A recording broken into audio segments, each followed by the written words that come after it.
নমস্কার, আমি Shimul Dutta, reporting from MG arm VLCC.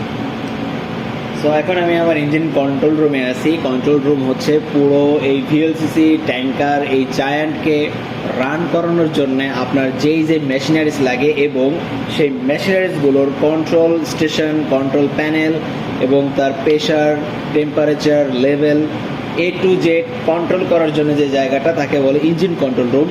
তো আমি এখন ইঞ্জিন কন্ট্রোল রুমে আছি। এইখানে অনেক ধরনের প্যানেল বোর্ড আছে, যেখানে এক একটা মেশিনারিজের প্রত্যেকটা প্যারামিটারের জন্যে অ্যাসাইন করা আছে। তো অনেকে আপনারা বলে থাকেন যে এত বড় একটা জাহাজ চালাতে আসলে কি মেশিন লাগে। আসলে জাহাজ যেটা ডেড ওয়েটে হচ্ছে আপনার অলমোস্ট 1,61,000 মেট্রিক টন, যার ধারণ ক্ষমতা অলমোস্ট 3.5 লক্ষ কিউবিক মিটার। সো সেই হিসেবে বলতে গেলে হিউজ অ্যামাউন্ট অফ মেশিনারিজ আসলে প্রয়োজন। আর সেটা চালানোর জন্য আমাদের 3টা সুপার জায়ান্ট জেনারেটর আছে, যেটা কন্টিনিউয়াস চলতে থাকে, মিনিমাম একটা সবসময় চলতে থাকে, যার পাওয়ারের ফলে আমাদের সমস্ত প্যানেল বোর্ড, এই লাইট, সুইচ, হাবিজাবি যে যত ইলেকট্রনিক ডিভাইসেস আছে সবগুলো এটার মাধ্যমে চলতে থাকে।